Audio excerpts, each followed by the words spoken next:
Welcome to another episode of Follow the Money. My name is Joshua Belanger, and sometimes the best opportunities are just focusing on the right opportunity. So Peloton has been a stock here that we talked about, I believe about 2 weeks ago.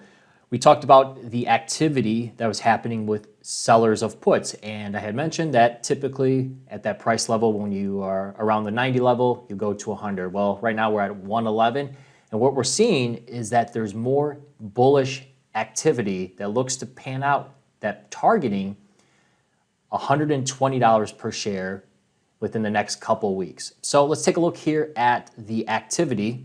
And the activity on here, if we go back up and look at here, so it's always interesting, as we often talk about every time in this video, what I share with you is where are people positioning? Where's the big impact? Where is the money positioning themselves for the potential move higher or lower? So right now we had some individuals in this October contract, and they were in the 115 strike here. So they were closing out this position here, and this is why it's always essential to know what's going on in the option market. So the option market showed here that these were closing because they were previously open, closing out here. And in fact, they closed out and they rolled into the October monthly expiration here. And they rolled that position into the 115, right here at the 115.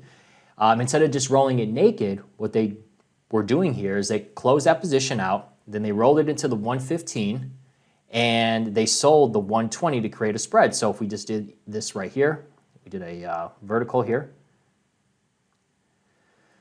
A vertical for 115, 120, and right here it was about 146 at the close here. So $1.46 minus that $5 is the overall profit potential. The problem here is that it only has 10 days to pan out. Now, as we just looked on the chart here, it's pretty extended here.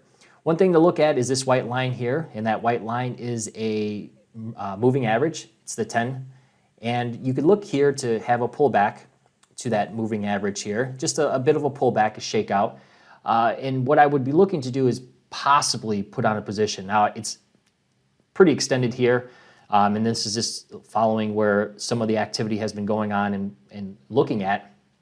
What I would look for probably in something like this would be out in November. The key thing here, though, is earnings are on November 3rd. So you got to keep that in mind. You don't want to play through earnings. You would want to play up into earnings for the next couple of weeks. So if there's a shakeout, market's been weak, a little bit of a shakeout, pullback, and then get into it. But that's how I would be looking the position. I wouldn't chase it up here, but I would look for something to come back in and then put on a spread such as this. But it's going to be interesting here because in 10 days, this person who opened up the spread, they're either going to lose $1.46 or they have an opportunity to make the width of the spread minus what they paid. So it could be a 2 to 3 times return on their investment in 10 days.